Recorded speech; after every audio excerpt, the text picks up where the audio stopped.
In the spring of 1884, people across Wyoming's Wind River Basin watched a widow do something that made no sense. Thalia Mercer was planting sunflowers against her cabin. Not near the cabin, against it. The seeds sat only inches from the foundation logs, forming a narrow ring around the entire structure. At first, most people assumed she was trying to brighten the place. But as the days passed, the planting continued. North wall, south wall, every side. Her 9-year-old daughter, Ruth, followed behind, carrying a small sack of seeds. Nearby, an old brown dog named Copper rested in the shade, watching them work. By the end of the week, the cabin stood inside a growing circle of sunflower seeds. That was when people started paying attention, because every warm day on the frontier was too valuable for decoration. Roofs needed repairs, firewood needed cutting, root cellars needed filling. Every hour spent on the wrong task could become a problem 6 months later.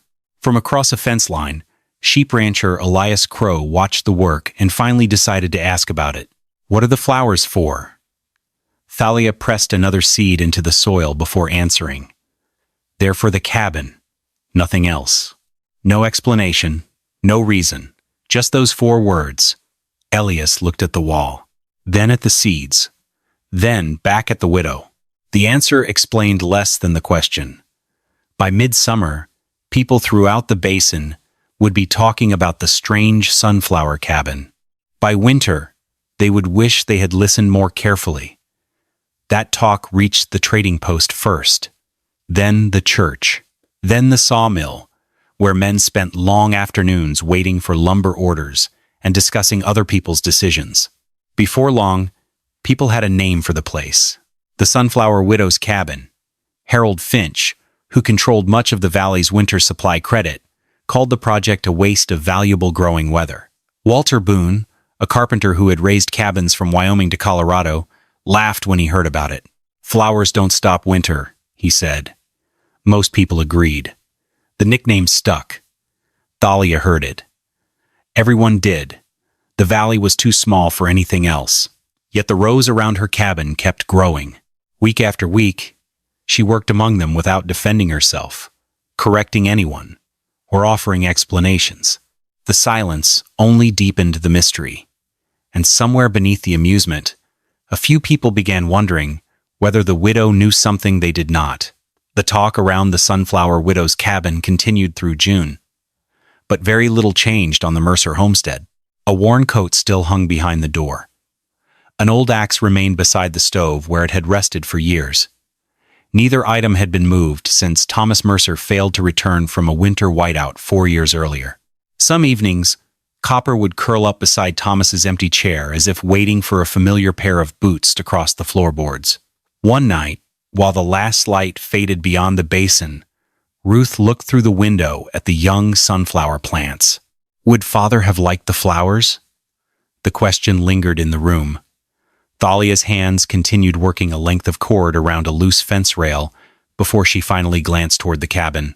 The answer never came. Outside, the small green shoots kept reaching upward. Inside, some preparations for winter carried a meaning deeper than warmth alone.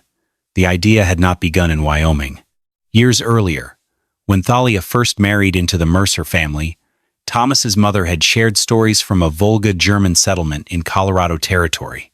Those settlers treated sunflowers differently than most Americans did. They harvested the seeds, of course, but the plants themselves were valuable long after the growing season ended. Dried stalks were stacked around root cellars. Smokehouses received the same treatment. Even sheep shelters were wrapped before severe winters. The old woman explained the practice while working with her hands, never presenting it as a lesson. One phrase stayed with Thalia. "The cold hunts walls. Give it something else to find first." At the time, the words sounded like frontier folklore, a saying passed from one generation to another without much thought.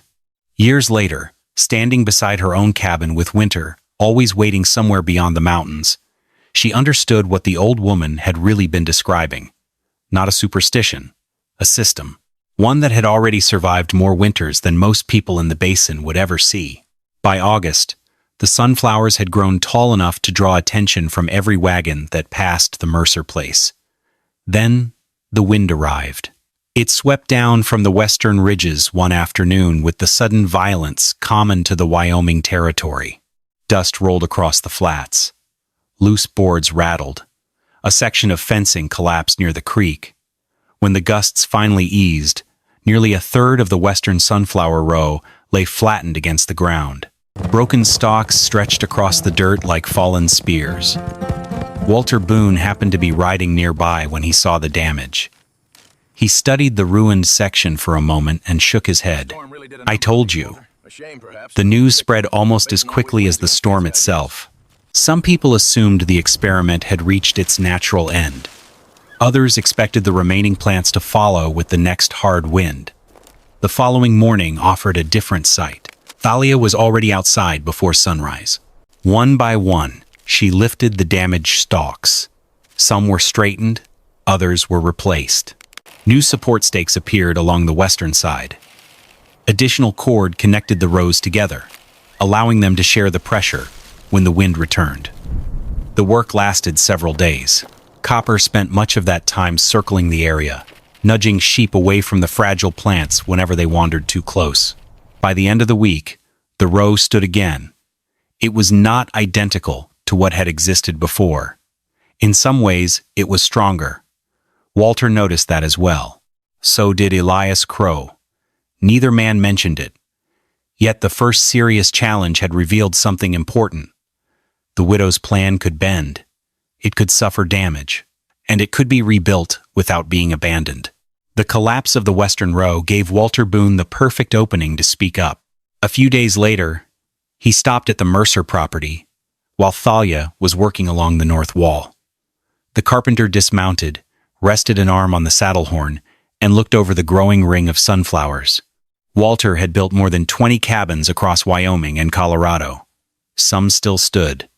A few had survived winters harsh enough to become local stories. People listened when he spoke about wood. "You're creating problems for yourself," he said. Thalia continued tying cord between two stalks. Walter pointed toward the plants. "Those things will hold moisture against the logs. Moisture becomes rot. Rot becomes repairs." His gaze moved lower. "Then come the mice. They always come. Give them enough cover and they'll move in before the first snow." The argument sounded reasonable because it was reasonable. Every man within 50 miles knew damp wood eventually failed. Every family had fought rodents at one time or another. Nothing Walter said came from arrogance. It came from experience. Elias Crow happened to be nearby that afternoon and heard most of the conversation. He found himself agreeing with nearly every word. The carpenter stepped closer to the wall. "Wood needs to breathe." For the first time, Thalia paused. She studied the row she had spent months growing. Then she looked toward the cabin itself. A breeze moved through the leaves. Somewhere behind the house, Copper barked at a wandering sheep. Walter waited for an answer. What he received instead was the sight of Thalia returning to work. The conversation ended there. To Walter, the silence felt less like confidence and more like stubbornness. By the time he rode away, he was more certain than ever that winter would eventually settle the argument for him. September arrived with colder mornings and shorter evenings. The bright yellow flowers that had drawn so much attention through the summer began fading. Their faces lowered beneath the weight of mature seeds.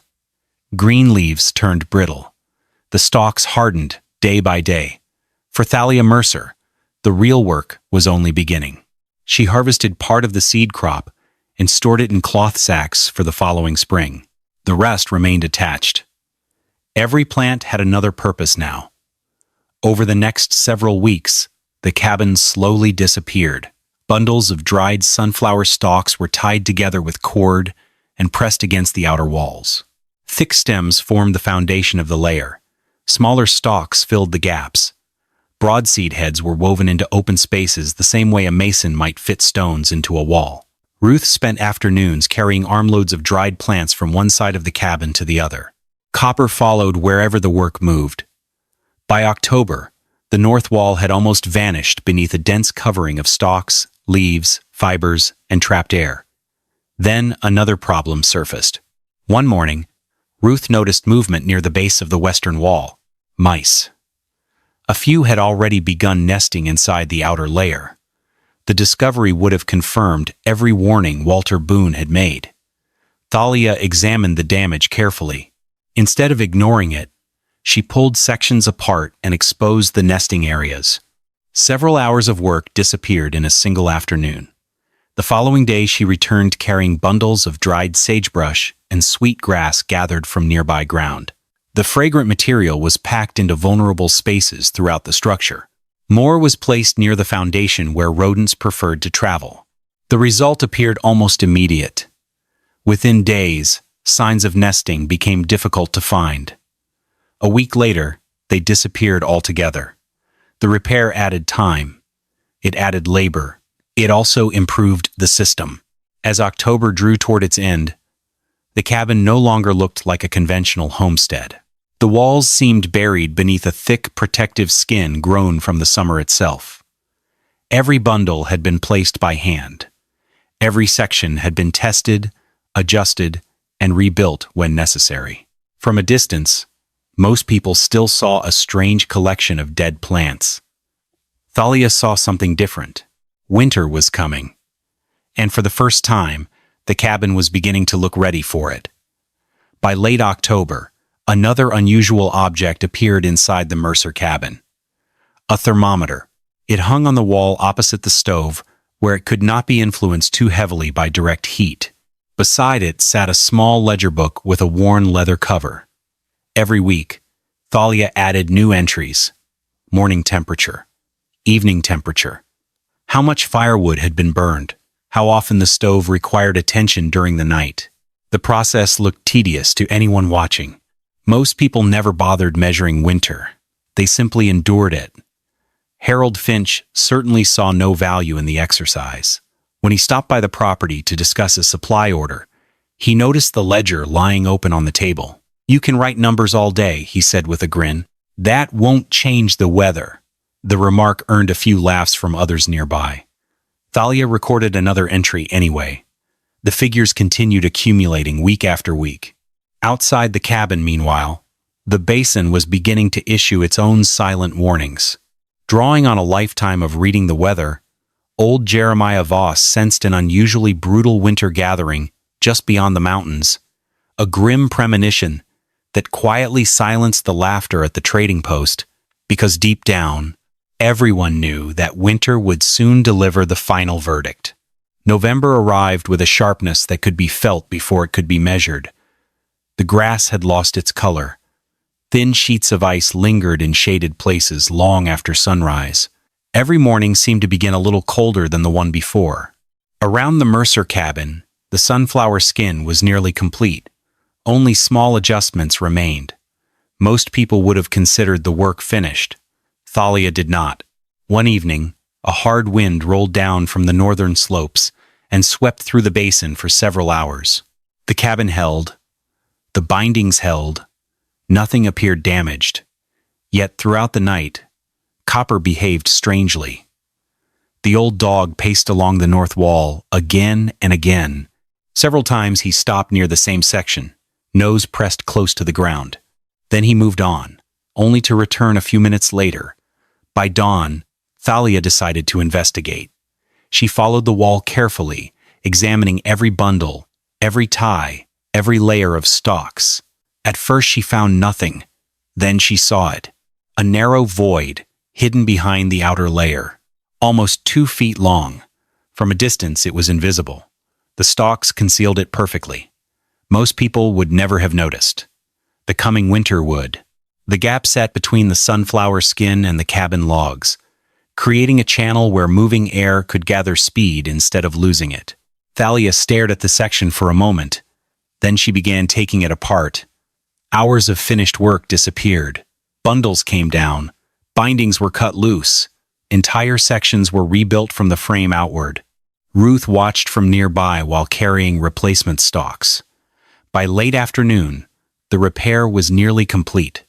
She studied the wall and frowned. It looks exactly the same. Thalia tightened one final length of cord and stepped back. For a moment, she seemed to be listening to something beyond the valley. Then she answered, "The wind will know." Ruth looked at the wall again. Nothing appeared different, but some of the most important changes in frontier country were the ones nobody could see until the weather arrived to inspect them. By the middle of November, the work was finished. What stood on the Mercer property no longer looked much like a cabin. The sunflower skins surrounded the structure from foundation to eaves. In most places, the layer measured between 32 and 36 inches thick. The material was packed firmly enough to stay in place through winter weather, yet loose enough to preserve countless pockets of trapped air throughout the mass. That detail mattered. The goal had never been to build a solid barrier. Solid barriers conducted cold. Still air resisted it. Every stalk, every dried leaf, every seed head contributed to a maze of tiny spaces where moving wind would lose its strength long before reaching the logs beneath. Seen from the road, the original walls had almost disappeared. Only the chimney remained fully visible. A narrow doorway broke the outline. A few window openings could still be seen behind the woven layers. Everything else seemed buried beneath a strange shell grown directly from the summer soil. Walter Boone rode past one afternoon and slowed his horse. The carpenter studied the structure for several seconds before shaking his head. He had spent years building cabins. Nothing about this looked sensible to him. Later that week, Harold Finch got his first proper look at the finished project. He laughed loud enough for several people nearby to hear. She just turned her cabin into the biggest haystack in Wyoming. The remark drew plenty of amusement. A few men laughed. Others smiled and kept walking. The nickname spread almost immediately. Meanwhile, Thalia stood beside the north wall tightening another cord. The sound of the laughter carried across the cold air. She heard it. So did Ruth. Neither reacted. The final bindings were secured one at a time. When the work ended, the cabin possessed something most people could not recognize. They saw dead plants. They saw wasted effort. What stood before them was something else entirely. A second wall. And winter was only weeks away from deciding whether that wall mattered. The final days of November carried a feeling that many people in the basin recognized but few could explain. Winter was no longer approaching. It was gathering. Jeremiah Voss spent more time looking north than speaking. The old weather reader had watched decades pass across Wyoming skies, and the signs arriving that year refused to leave him alone. Ice sealed the edges of the lake earlier than anyone expected. Snow appeared on the higher peaks and stayed there. Usually a few warm days would clear the ridges before December. This time the white patches remained. Even the elk seemed uneasy. Several herds moved into lower country weeks ahead of their normal migration. Then the last geese departed. After that, the sky felt empty. Around the Mercer homestead, another change had occurred. Copper no longer slept beneath the porch roof. Each evening, the dog scratched at the door and settled inside near the entrance. Sometimes he lifted his head toward the north wall, as though listening for something still far away. One cold afternoon, Jeremiah rode over to the cabin. He dismounted slowly and walked around the structure without saying much. His eyes followed the sunflower skin from one corner to the next.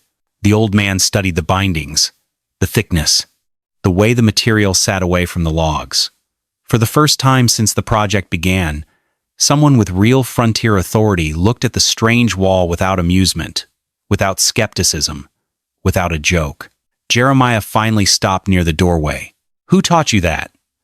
Thalia glanced toward the weathered stalks. "My husband's mother." The old man nodded once. Nothing more. No lecture followed, no approval either. He simply stood there for another moment before looking toward the northern horizon. The mountains had disappeared behind a curtain of distant gray. Jeremiah climbed back into the saddle. As he rode away, he did not look back. But the question itself carried weight. Because a man who understood storms had just examined the sunflower wall carefully, and he had not laughed. December 9th, 1884, began quietly. By noon, that quiet was gone. The temperature fell 29 degrees in only a few hours. Cold air poured into the Wind River Basin from the north, forcing everything before it into retreat. Ranch hands hurried livestock toward shelter. Wagons disappeared from the roads.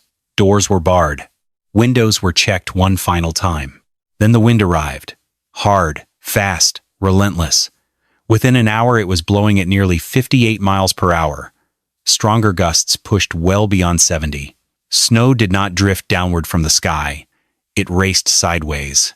White sheets swept across the open country with such force that distance vanished. Fence lines disappeared first. Then barns. Then entire homesteads.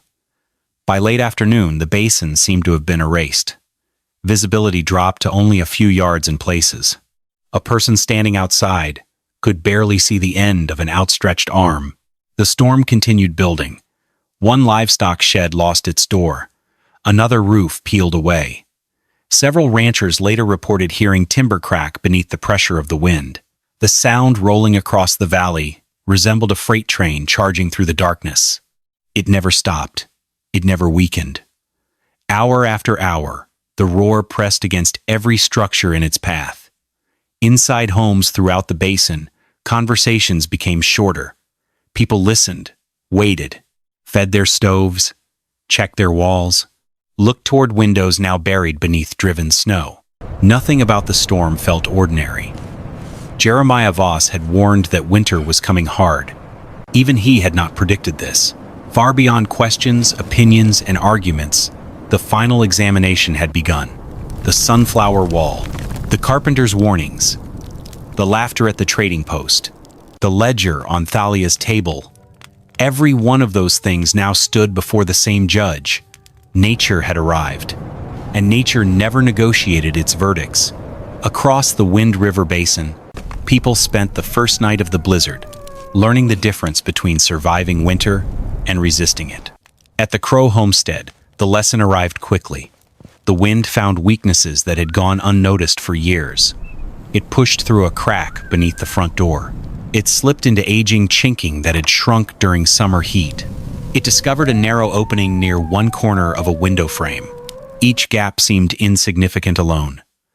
Together, they became a steady invasion. As darkness settled outside, frost began forming along sections of the interior wall. Thin white lines appeared first. By midnight, patches of ice had spread across the logs nearest the north side of the cabin. The stove burned continuously. Still, the thermometer refused to cooperate. 41 degrees. That was as high as it would climb. Elias fed more wood into the firebox.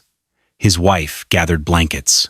Their youngest son slept beneath 3 layers and still curled tightly against the cold.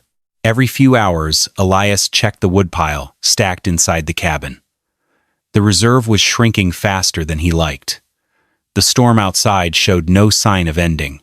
300 yards away, another cabin faced the same wind, the same snow, the same night. Yet the experience inside could not have been more different. The roar of the blizzard still surrounded the Mercer homestead, but the sound arrived softened, stripped of its sharp edges. It seemed distant somehow, as though the storm were happening beyond a thick barrier instead of directly against the walls. Copper slept beside the stove, with one ear folded over his face. Ruth sat at the table, reading by lamplight. Every so often she turned a page. Nothing about her movements suggested a child trapped inside a structure under siege. The thermometer hanging on the wall told its own story. 61 degrees. Thalia checked it twice during the evening. The number barely changed. The stove operated at its normal pace.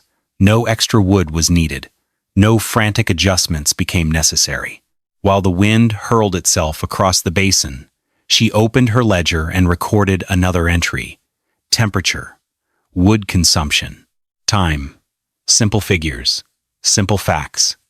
Even as the blizzard howled relentlessly outside, here in this warm room, 2 thermometers were delivering 2 very different verdicts. And for the first time since the sunflowers had been planted, the numbers were beginning to answer the question everyone had been asking since spring. Sometime after midnight, while most of the basin struggled to hold back the cold, Thalia opened the cabin door just long enough to study the north wall. The wind attacked immediately. Snow swirled through the darkness. The force of it could be felt even from the threshold, yet the wall itself remained steady.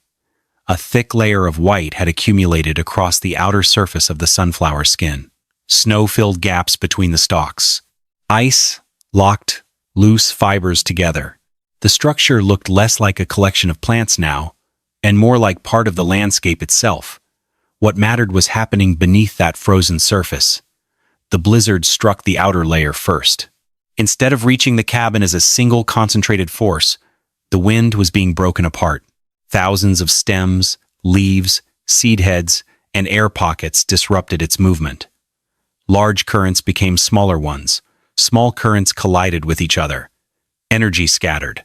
By the time the air reached the logs hidden underneath, it no longer possessed the same strength. The process was invisible. The results were not. Heat remained where it belonged.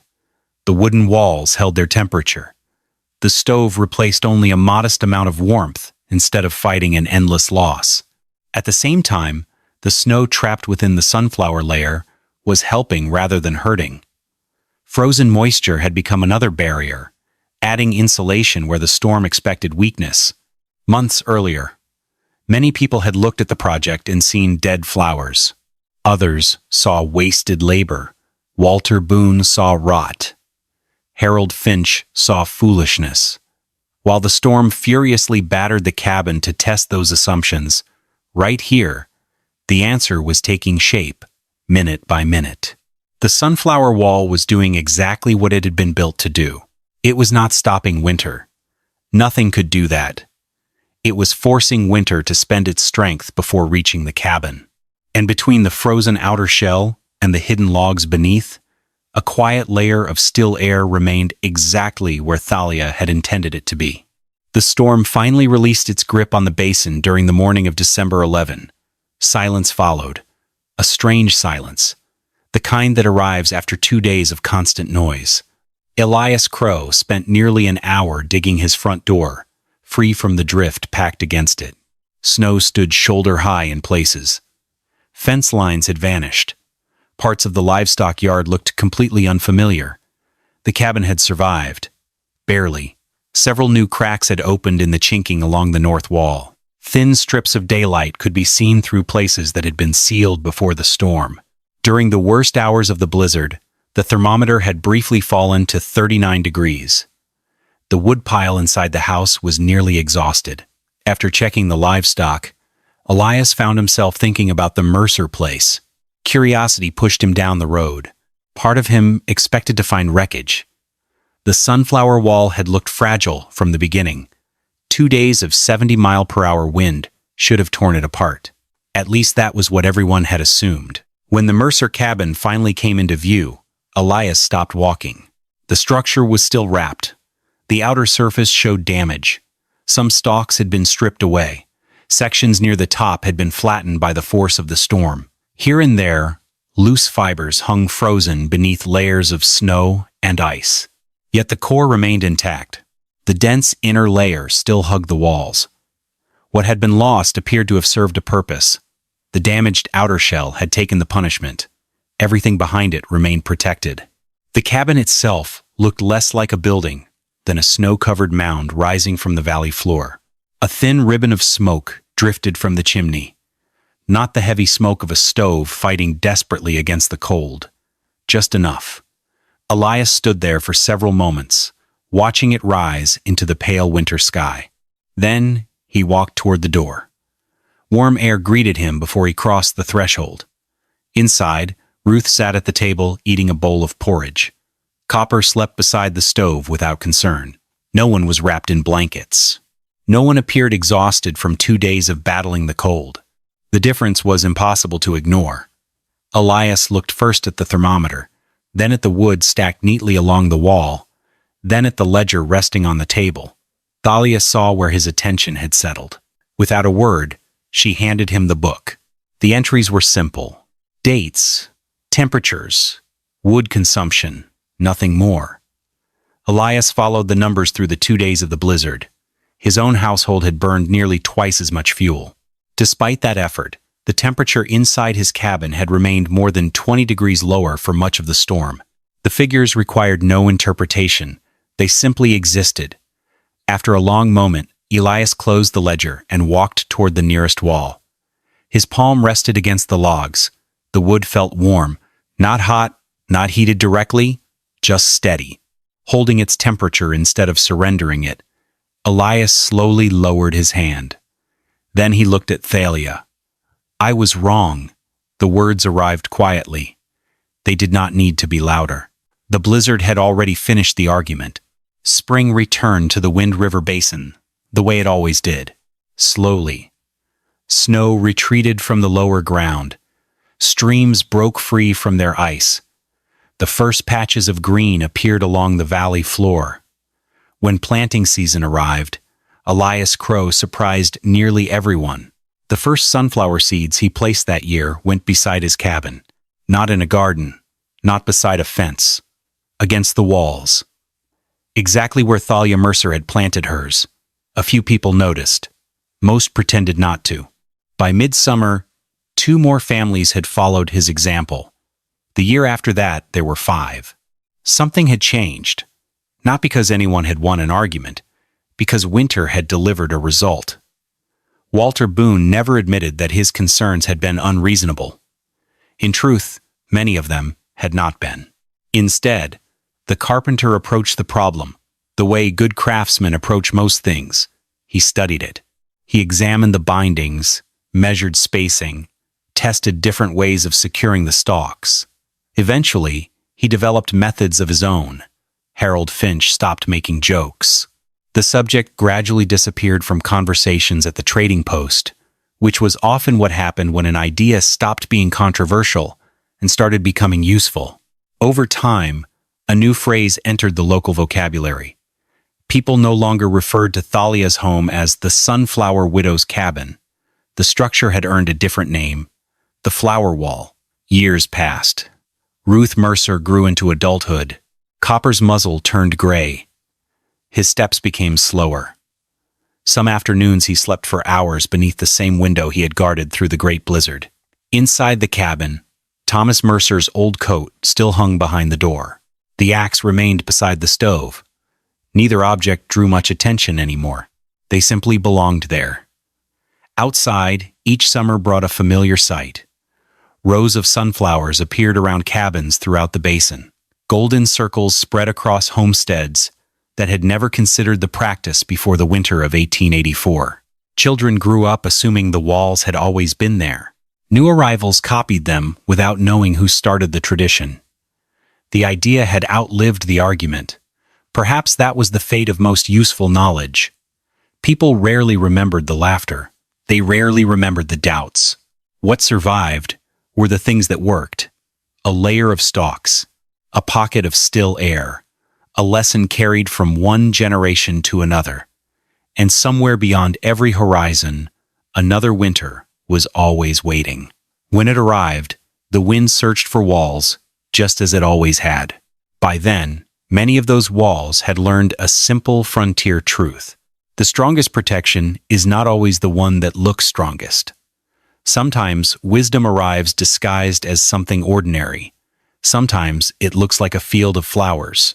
And sometimes the only witness whose opinion truly matters is the season that eventually comes to test it.